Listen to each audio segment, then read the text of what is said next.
জামাই পটানো নাস্তা। বৃষ্টির এই দিনে জামাইকে কিভাবে পটাবেন, এই নাস্তা খাইয়ে হাজার হাজার টাকাও কিন্তু হাতিয়ে নিতে পারবেন জামাইয়ের কাছ থেকে।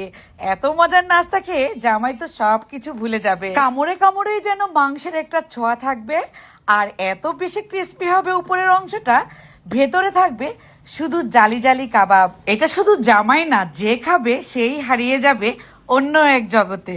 কথা নয়, চলুন দেখে নিই এই পটানো নাস্তা কিভাবে বানানো যায়। 2-3 পিস গরুর মাংসকে আমি ছোট ছোট টুকরা করে নিয়ে এর মধ্যে হাফ কাপ পরিমাণ মসুরের ডাল দিলাম। 3-4টা পেঁয়াজ কুচি দিয়ে দিচ্ছি আমি এখানে গরম মশলা আছে, জিরা আছে, সব ধরনের মশলা আর কি, কাবাব মশলা বলা যায়, সেটা দিলাম আমি 2 টেবিল চামচ পরিমাণ। ধনিয়া গুঁড়া, মরিচ গুঁড়া 1 চা চামচ পরিমাণ করে দিলাম। দিয়ে দিলাম স্বাদ অনুযায়ী লবণ। এরপর দিয়ে দিচ্ছি 1 টেবিল চামচ পরিমাণ রান্নার তেল, 1.5 টেবিল চামচ পরিমাণ আদা রসুনের বাটা।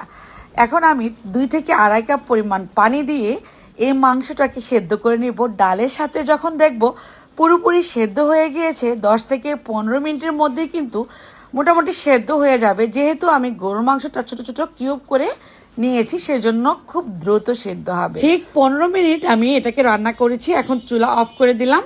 এর মধ্যে একটু পাতলা পাতলা ভাব আছে, এটা কিন্তু ব্লেন্ডার করতে আমাদের সাহায্য করবে খুব সহজে। আমি একটা ব্লেন্ডার জারে ঠান্ডা করে নিয়ে নিচ্ছি। 2-1 বার চাপ দিব। চাপ দেওয়ার পর দেখবেন যে এটা কতটা জালি জালি ভাব।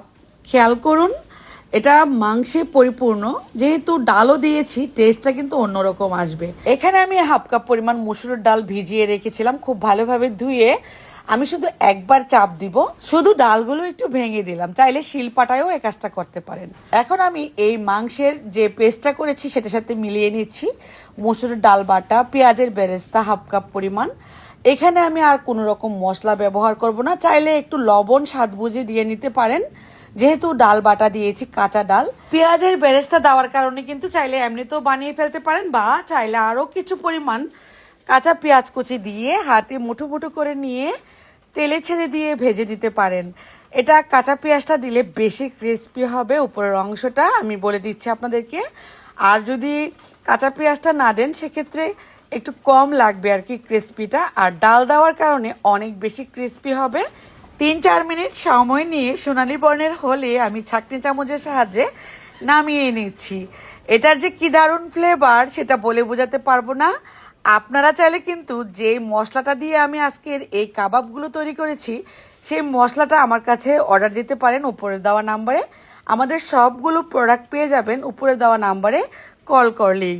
বিরিয়ানি মশলা থেকে শুরু করে কাবাব মশলা যেটা চান সেটাই পেয়ে যাবেন। ব্রেড ক্রামও আছে আমাদের কাছে, কর্নফ্লাওয়ার আছে, আপনাদের পছন্দ অনুযায়ী আপনারা নিতে পারবেন। আমি একটা একটু ভেঙে দেখাচ্ছি ভেতরটা কতটা জালি জালি। কেমন লাগলো কমেন্টে লিখে জানিয়ে দিবেন। আজ বিদায়, আল্লাহ হাফেজ।